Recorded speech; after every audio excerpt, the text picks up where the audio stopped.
ఇలాంటి విజయాలు సాధించింది అని చెప్పుకోవడానికి చిన్న చిన్న సూచనలే, ఒక గాంధీ నుంచి కావచ్చు, ఒక ఉస్మానియా నుంచి కావచ్చు, పేట్ల బుర్జు నుంచి కావచ్చు, మీకు చెప్పింది అర్థమైంది అనుకుంటా. నేను ఇంత చూస్తే ఇంత చిన్నగా ఉన్నారు, వీళ్ళకి ఏం అనుభవం ఉందో చూడడానికి చాలా ఇదిగా ఉన్నారు, ఇంత జటిలమైన సమస్యలు పరిష్కరిస్తారా అని అనుమానంతో ఉన్నటువంటి ప్రతి ఒక్కరు, మీరనే కాదు మిగతా యూనియన్లో అంటే మిగతా ఎంప్లాయీస్ కూడా ఇబ్బంది పడ్డ సందర్భాలలో వాళ్ళు మన యూనియన్ ద్వారానే జరుగుతుందని తెలుసుకొని మన యూనియన్లో సభ్యత్వం తీసుకొని మాతో పాటు వచ్చి మేము చెప్పిన సూచనల సలహాలతో ముందుకు వచ్చారు. వాళ్ళు ఏ రోజు పీసీపీ అంటే మీకు ఐడియా ఉండొచ్చు, శానిటేషన్ వర్కర్ ఆయమ్మలు చేసే తోటి అంటే ఒక టెక్నీషియన్, సిటీ స్కాన్ టెక్నీషియన్ కావచ్చు, స్టాఫ్ నర్స్ కావచ్చు, డిఈఓ కావచ్చు. ఈరోజు ఆయమ్మ స్టాఫ్ నర్సులు వచ్చి అమ్మ మీ జీతం వచ్చిందా ఈరోజు, ఇంకా మా జీతం పడలేదంటే మీకు ఆ సందర్భంలో మీ ఫీలింగ్ ఎలా అనిపిస్తుంది అంటే అంత బాధపడుతూ పనిచేసిండ్రు 10 సంవత్సరాలు వాళ్ళు. అలాంటి బాధ నుంచి బయటకు తీసుకొచ్చి ఈరోజు వాళ్ళు తలెత్తి కాళ్ళ ఎదగరేసుకుంటూ వాళ్లకు వాళ్ళ యొక్క డిజిగ్నేషన్ ఇప్పించి వాళ్ళకి డిజిగ్నేషన్కి తగ్గ జీతం కూడా ఇంప్లిమెంట్ చేసినటువంటి ఘనత మన ఒక తెలంగాణ మెడికల్ ఎంప్లాయీస్ యూనియన్కి చెప్తున్నాను.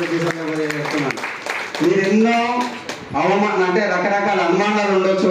ఒక సిస్టర్ గారు చెప్పిండు, వాస్తవాలు ఉంటాయి అట్లా. మీ లోపల ఆవేశంతో కూడిన ఉండొచ్చు, ఆలోచన విధంగా ఉండొచ్చు, ఇంకా ముందు ఏమి ఉన్నా కానీ ఇది ఒక కుటుంబం మాత్రమే అనుకోవాలి, వేరే రకంగా ఏది లేదు. మేము కూడా మీతోటి ఉద్యోగులమే, మేము కూడా అవుట్ సోర్సింగ్ ఉద్యోగులమే.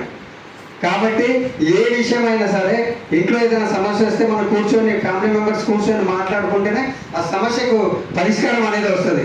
అలాగే ఇప్పుడు ఉన్న మన సమస్యలు ఏమున్నా సరే మనకు రకరకాల మీటింగ్స్ జరుగుతూ ఉంటాయి. ప్రత్యేకంగా మీరు మీటింగ్ను మిస్ అయిందంటే ఆ రోజు ఏదో కోల్పోయిందనే అనుకోవాలి తప్ప ఆ మీటింగ్లో ఏముంది లేండి, మనం పోతే మనకి వచ్చేది ఏముంది, ఎట్లా వచ్చేది వస్తుంది లేదు అని చెప్పి ఇంట్లో కూర్చుంటే ఒక మీటింగ్కి వస్తే మీకు ఎన్ని రకాలుగా ఏమేమి తెలుస్తుంది అనేది, ఎంత కోల్పోతుంది అనేది మీకు ప్రత్యక్షంగా ఈరోజు తెలిసి ఉంటుంది. కాబట్టి మీకు తెలిసిన మీరు ప్రతి ఒక్కరు మీ సహోద్యోగులకు అందరినీ కూడా మోటివేట్ చేసి మనం కలిసి ఉంటే ఎలాంటి కఠినమైన జటిలమైన సమస్యను కూడా పరిష్కరించుకునేటటువంటి యూనియన్ మాకు అండగా ఉంది అని మీరు ప్రతి ఒక్కరికి చెప్పాలి. చెప్పుకోవడంతో పాటు వాళ్ళని కూడా మేల్కొల్పాలి.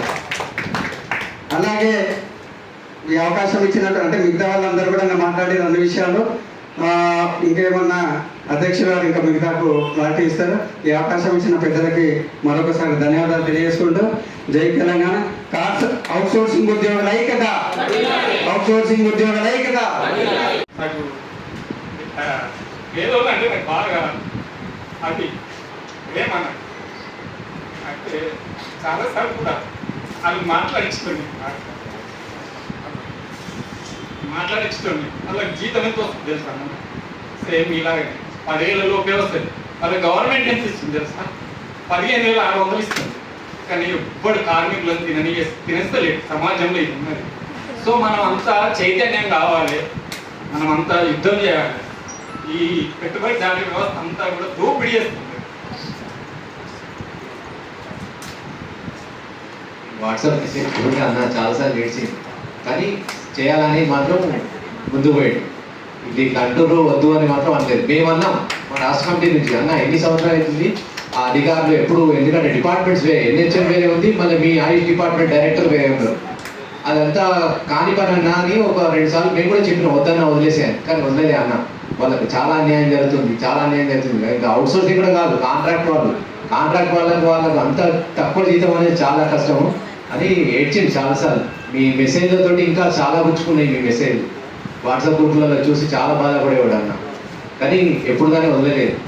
అది ఈరోజు అభినందన సభ ద్వారా అదంతా చూసిపోయింది. ఇంకా ముందు కూడా మీరు సపోర్ట్ చేయండి, ఎందుకంటే యూనియన్కి సమస్య అనేది చెప్తేనే తెలుస్తుంది. ఇప్పుడు మా యూనియన్ పెట్టి 2014లో పెట్టాం మేము.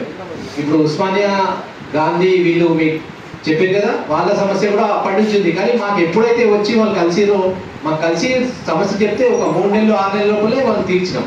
కానీ మా యూనియన్ అప్పటి నుంచి ఉంది 2014 నుంచి, మాకు సమస్య తెలియదు, వాళ్ళు మా దగ్గర రాలేదు. అందుకే ఇప్పుడు కూడా మీరు ఇక్కడ నుంచి ఫ్యూచర్లో ఏమేమి సమస్య ఉంది, ఇప్పుడు మీకు కావాల్సిన ఏరియాస్ కావాలి. 2024 ఏప్రిల్ నుంచి మీకు ఏరియాస్ ఇప్పించాలి, అదొకటి ఉంది. ప్లస్ ఇంకా రెగ్యులరైజ్ కావాలి, అదొకటి ఉంది.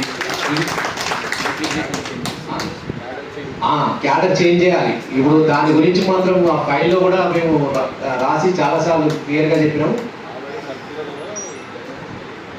అదే ఎన్హెచ్ఎం ఏదైతే ఉందో ఈ రెగ్యులరైజేషన్ కోసం మనకు ముందు కావాల్సింది క్యాడర్ చేంజ్ కావాలి. క్యాడర్ నేమ్ ఏదైతే ఉందో స్వీకారం నర్సింగ్ గార్డెన్లీ అని, నర్సింగ్ గార్డెన్లీ లేదా ఎంఎన్ఓ ఎఫ్ఎన్ఓ కింద అట్లా కన్వర్ట్ చేస్తేనే మనకు రెగ్యులరైజ్ కోసం ఇది అంతా స్టడీ చేసి అందుకే అవగాహన బాగా ఉంది. కానీ మీరు ముందుకు రావాలి. ఇప్పటి నుంచి మీరు ముందుకు వచ్చి మాకు ఇది కావాలని చెప్తేనే మనం గుర్తించి దాన్ని ముందుకు చేసుకుందాం.